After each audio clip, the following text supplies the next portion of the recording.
Bienvenue sur votre chaîne d'information Sahel Info. Si vous êtes nouveau, n'oubliez surtout pas de vous abonner pour ne plus rien manquer.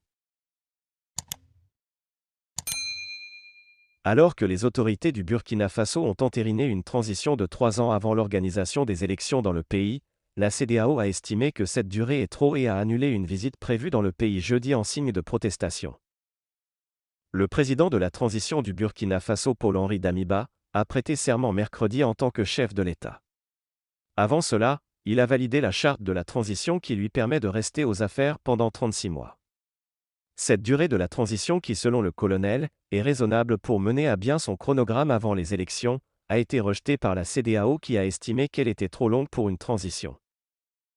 La Communauté économique des États de l'Afrique de l'Ouest, CEDEAO, informe que la visite du président de la République du Ghana, président en exercice de la CEDEAO et du président de la République du Niger au Burkina Faso initialement prévue le jeudi 3 mars 2022 a été annulée suite à l'adoption de la charte de la transition, a indiqué l'organisation dans un communiqué rendu public jeudi en signe de protestation contre la durée de la transition.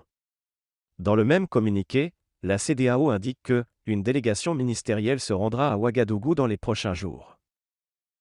L'organisation sous-régionale va dans cette lancée, tenter de faire réduire la durée de la transition au Faso dans le jour à venir.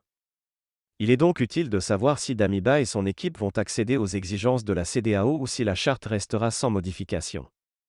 Dans le cas échéant, il serait possible de voir le Burkina Faso subir également les mêmes sanctions que son voisin malien de la part de la CEDEAO. La question est donc si l'organisation ferait la même chose avec Ouagadougou alors qu'elle a essuyé des critiques acerbes dans le cas du Mali.